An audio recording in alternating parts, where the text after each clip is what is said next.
Introduction हो गया, physics और मैथमेटिक्स का रिलेशन हो गया, यूनिट्स हो गया, प्रीफिक्सेस हो गए, डायमेंशंस हो गया। ठीक है, डायमेंशनल फॉर्मूला कैसे कैलकुलेट करते थे वो मैंने बता दिया था, समझ आया होगा आपको। और आज हम इसके पढ़ने वाले हैं यूजेस, यानी जो हमने डायमेंशनल फॉर्मूला कैलकुलेट किया उसको कहाँ यूज करना है, कैसे उसके यूजेस हैं, राइट। तो यूजेस ऑफ डायमेंशंस में आपका पहला यूज आएगा होमोजेनिटी, मतलब dimensions of all the terms in an equation must be identical, यानी जितनी भी टर्म्स हैं किसी इक्वेशन में, जैसे इस इक्वेशन में 3 टर्म है तो तीनों का डायमेंशंस सेम होना चाहिए, आइडेंटिकल होना चाहिए। अगर ऐसा है तो ये मेथड आपका very useful to check whether an equation may be correct और नॉट। ठीक है, तो इस इक्वेशन को चेक करें ये करेक्ट है या नहीं है। चलिए चेक करते हैं।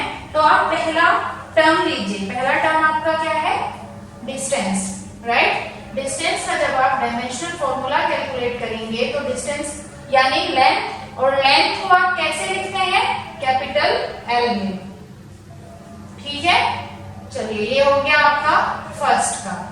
सेकेंड टर्म लीजिए यू टी, टी यहाँ पर फंडामेंटल यूनिट है लेकिन यू नहीं है, तो आप यू को फंडामेंटल यूनिट में कन्वर्ट कीजिए। यू आपकी क्या रहती है इस इक्वेशन में, इनिशियल वेलोसिटी, और वेलोसिटी का आपका फॉर्मूला क्या रहता है, लेंथ अपॉन टाइम। ठीक है, लेंथ अपॉन टाइम, और इनटू में टाइम पहले से ही है आपके पास। ठीक है, तो टाइम से आप टाइम कैंसिल कर देंगे तो आपके पास क्या आ जाएगा, खाली लेंथ आ जाएगा, और लेंथ का डायमेंशनल फॉर्मूला एल होता है, तो ये आ गया आपका सेकेंड टर्म का। ठीक, थर्ड टर्म आ जाइए हाफ ए टी स्क्वायर। ठीक है, क्योंकि न्यूमेरिकल वैल्यू डायमेंशन लेस होती है तो हम इसको काउंट नहीं करते हैं, हमारा फोकस रहेगा ए टी स्क्वायर पर। अब ए क्या है, फंडामेंटल यूनिट नहीं है तो इसको कन्वर्ट कीजिए। एक्सीलरेशन का क्या फॉर्मूला होता है, वेलोसिटी अपॉन टाइम। ठीक है, वेलोसिटी फिर से फंडामेंटल यूनिट नहीं है, ये पहले आप टी स्क्वायर लिख लीजिए जो यहाँ पर है। तो वेलोसिटी फिर से फंडामेंटल यूनिट नहीं है तो आप वेलोसिटी का क्या फॉर्मूला रहेगा, लेंथ अपॉन टाइम। ठीक है, एक यहाँ पर टाइम पहले से ही है वो लिखिए इंटू टी स्क्वायर, ये इससे कैंसिल हो जाएगा, क्या बचेगा आपके पास, एल। लेंथ का क्या होता है, डायमेंशनल एल होता है। ठीक है, तो ये आ गया आपका थर्ड। तो आप देख सकते हैं कि इस इक्वेशन में तीनों टर्म्स का डायमेंशनल फॉर्मूला एल है, यानी सेम है। ठीक, that means equation is correct. अभी आपको जैसे मैंने यहाँ पर बताया एक लिमिटेशन नजर आ रही होगी इस मेथड की, वो क्या है, हाफ ए टी स्क्वायर और ए टी स्क्वायर दोनों में कोई अंतर नहीं करता डायमेंशन, क्योंकि न्यूमेरिकल वैल्यू डायमेंशन लेस होती है। तो यही इसकी लिमिटेशन है कि अगर कोई इक्वेशन डायमेंशनली करेक्ट है तो जरूरी नहीं वो न्यूमेरिकली भी करेक्ट हो, राइट। बैलेंस इक्वेशन हो ऐसा जरूरी नहीं है, लेकिन एक चीज श्योर है कि अगर कोई इक्वेशन डायमेंशनली रॉन्ग आ जाती, मतलब ये इक्वेशन अगर डायमेंशनली रॉन्ग आती तो इक्वेशन आपकी 100% रॉन्ग है। ठीक है, यानी क्लियर आपको इसकी लिमिटेशन और होमोजेनिटी का पूरा आपको मैंने क्लियर करके बता दिया है। अगर आप चाहते हैं तो आप किसी भी इक्वेशन को इसी तरह डायमेंशनली फॉर्मूले के साथ आप चेक कर सकते हैं कि वो करेक्ट है या नहीं है। ठीक है, चलिए नेक्स्ट यूज पढ़ते हैं, सेकेंड यूज समझते हैं। सेकेंड यूज है आपका कन्वर्जन ऑफ यूनिट्स, यानी आप किसी भी यूनिट को एक यूनिट से दूसरे यूनिट में कन्वर्ट कर सकते हो with the help of dimension. ठीक है, जैसे हम if we know the dimensional formula of any derived quantity like pressure यहाँ पर, then we can work out on conversion. चलिए हम प्रेशर का फॉर्मूला क्या होता है, सबको पता है, फोर्स अपॉन एरिया। ठीक है, फोर्स का मैंने पिछली वीडियो में डायमेंशनल फॉर्मूला निकालना सिखाया था, मैं यहाँ दोबारा नहीं बताऊंगी। तो वो होता है mlt-2, और एरिया क्योंकि मीटर स्क्वायर में होता है, मीटर स्क्वायर यानी डिस्टेंस, तो डिस्टेंस यानी एल स्क्वायर आपका एरिया का आ जाएगा। ठीक है, तो प्रेशर के लिए आपका क्या आया dimensional formula, M L minus 1 T minus 2। ठीक है, क्यों, क्योंकि ये 2 जब हम ऊपर ले जाएंगे तो ये -2 हो जाएगा और 1 माइनस 2 यानी -1। इतना मैथ्स तो आना ही चाहिए। ठीक है, तो ये प्रेशर का डायमेंशनल फॉर्मूला आ गया आपके पास। प्रेशर आप किस चीज में मेजर करते हो, पास्कल में। ठीक है, पास्कल में आप प्रेशर को मेजर करते हो, तो अगर आपके पास 1 पास्कल की क्या वैल्यू आ जाएगी, देखिए मास है यानी केजी, ठीक है, लेंथ है यानी मीटर -1 और टाइम है यानी सेकंड -2। क्लियर है, हम प्रेशर की पास्कल की यूनिट को किसमें चेंज करेंगे, हम इसको चेंज करेंगे सीजीएस सिस्टम में। ठीक है, सीजीएस सिस्टम में चेंज करेंगे यानी 1 सीजीएस प्रेशर की आपकी वैल्यू आएगी, क्या आनी चाहिए, सीजीएस सिस्टम में आप किलोग्राम को लिखते हैं ग्राम, मीटर को लिखते हैं सेंटीमीटर। ठीक है, और सेकंड ही रहता है। याद रखिएगा कि सीजीएस सिस्टम में आप किलोग्राम को ग्राम लिखेंगे, मीटर को सेंटीमीटर और सेकंड ही रहता है। ठीक है, अभी आप इन दोनों को डिवाइड कर दीजिए। कर दिया, डिवाइड करने के बाद क्योंकि आपको पास्कल को इसमें कन्वर्ट करना है, इसलिए आप इनको किलोग्राम को ग्राम में चेंज कीजिए। ठीक है, 1 pascal divide by 1 CGS pressure.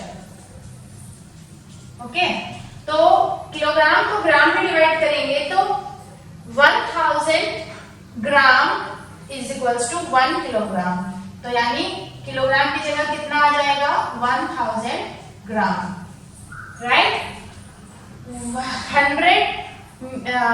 100 metre is equals to 1 centimetre, गलत बोल दी, sorry, 100 centimetre is equals to 1 metre, यानी 1 मीटर में कितना सेंटीमीटर होता है, 100 सेंटीमीटर होता है, तो ये हो जाएगा -1।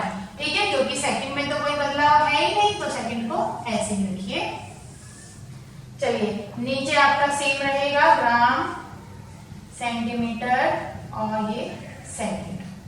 ठीक है, अभी क्या आ जाएगा यहाँ पे, ये 10⁻³ लिख सकते हैं हम, राइट। यहाँ पे 10⁻² लिख सकते हैं। ठीक है, सेंटीमीटर से सेंटीमीटर कैंसिल कर दीजिए, ग्राम से ग्राम और सेकंड से सेकंड, तो कितना है आपका, ये बचा। ओके, अब हम करेंगे इसको,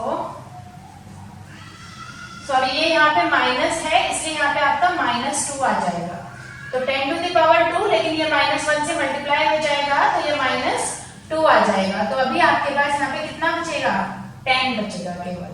ठीक है, क्योंकि 3 - 2 हो जाएगा 1 हो जाएगा। ओके, तो 1 पास्कल कितना हुआ, 1 pascal is equals to 10 CGS pressure आ जाएगा आपका।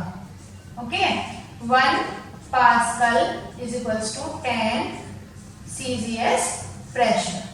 क्लियर है, इस तरीके से आपने डायमेंशनल फॉर्मूले का यूज करके एक यूनिट का कन्वर्जन किया है।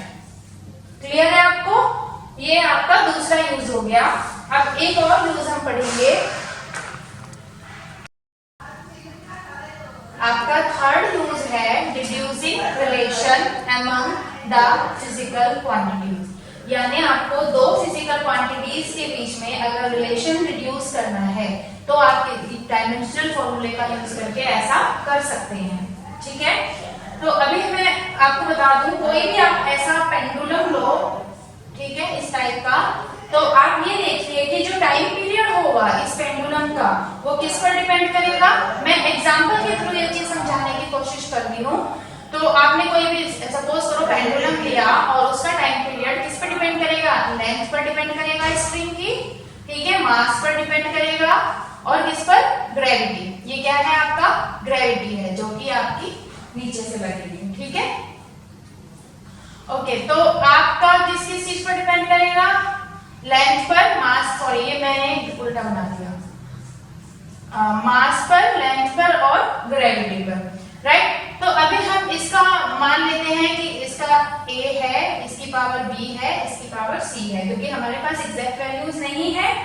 तो अगर हम कोई भी प्रोपोर्शनल का निशान बदलते हैं तो कांस्टेंट लगाते हैं, तो ये आपका हो गया कांस्टेंट k, l की पावर a, m की पावर b और g की पावर c। क्लियर है आपको ये? ओके, जो लेंथ है उसका डायमेंशनल फॉर्मूला क्या होगा बताइए? L पता है, डायमेंशन लगाएंगे तो स्क्वायर ब्रैकेट लगाएंगे, पावर A, ठीक है। मास का कैपिटल M, क्योंकि दोनों ही फंडामेंटल है, तो ये आ जाएगा आपका B। G क्या है? ग्रेविटी है, तो वो फंडामेंटल नहीं है, वो आपको कैलकुलेट करनी पड़ेगी। तो G की वैल्यू आप कैसे क्या निकालेंगे? G क्या हो जाएगा? डिस्टेंस यानी लेंथ अपॉन टाइम स्क्वायर, ठीक है। तो G का क्या आ जाएगा dimensional formula? L T minus 2। अब आपको ये चीजें क्लियर हो जानी चाहिए, बार बार ना बताना पड़े, है ना। तो G की जगह आप क्या लिखेंगे? L T माइनस 2 और स्क्वायर ब्रैकेट के ऊपर इसकी पावर आ जाएगी आपकी C।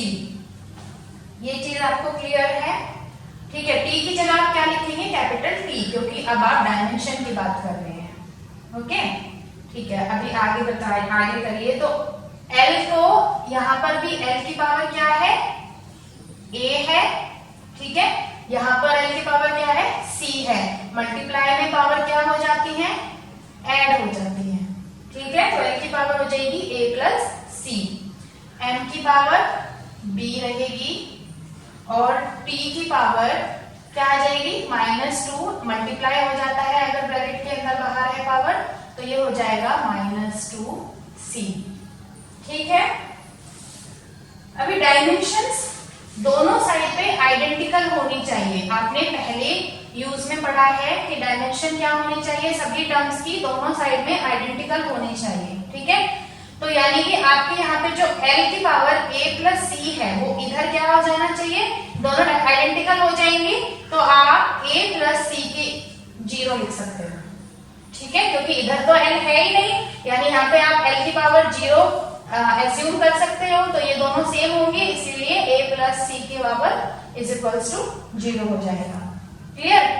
M भी इधर नहीं है, तो आप इधर M को भी 0 मान लेंगे पावर में, तो यहाँ पे आपका वैल्यू आ जाएगा B की इज इक्वल्स टू 0, ठीक है। तो B आपका जो B एक्सपोनेंट था वो क्या आ गया?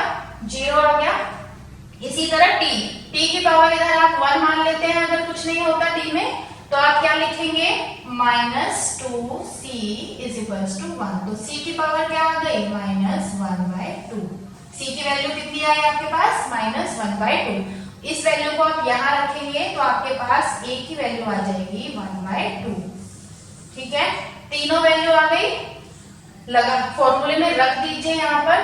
तो T की वैल्यू हो जाएगी आपके पास K, L की पावर 1/2, ठीक है, M की पावर 0 और G की पावर माइनस 1/2, ठीक है। तो जो माइनस में होता है उसे आप नीचे ले जा सकते हो, तो T को आप ऐसे लिख सकते हैं, T is directly proportional to under root लगा दीजिए, क्योंकि आप 1/2 की जगह अंडर रूट लगा सकते हैं। तो L ऊपर है और नीचे न्यूमरेटर में, और डिनोमिनेटर में आपका आ जाएगा G, ठीक है। तो फाइनल रिजल्ट आपका ये आया। तो आपने रिलेशन को किस तरह डिड्यूस किया? पहले आपके पास क्या रिलेशन था कि आपका जो टाइम पीरियड है वो लेंथ, मास और ग्रेविटी पर डिपेंड करता है, लेकिन अब आपके पास क्या रिलेशन आया कि आपका जो टाइम पीरियड है वो मास पर तो डिपेंड ही नहीं कर रहा है, ठीक है। तो किस पर डिपेंड कर रहा है? वो केवल half root of length and inversely half root of gravity, ठीक है। इस तरीके से आप रिलेशन को डिड्यूस कर सकते हैं। फिर से वही, इसका भी सेम ही लिमिटेशन आएगा कि अगर आपके पास इक्वेशन में कोई न्यूमरेटर वैल्यू होती, न्यूमेरिकल वैल्यू होती, तो आप उसको नहीं कैलकुलेट कर सकते उससे, क्योंकि न्यूमेरिकल वैल्यू आपकी डायमेंशन लेस होती है, ठीक है। चलिए आज के लिए इतना ही। आपका ये इंट्रोडक्शन वाला पार्ट खत्म होता है। कल से हम आपका इलेक्ट्रोस्टैटिक शुरू करते हैं, जो कि क्लास 12 की फर्स्ट यूनिट है। बिल्कुल कोर सब्जेक्ट स्टार्ट हो जाएगा कल से। Okay guys, thank you and subscribe for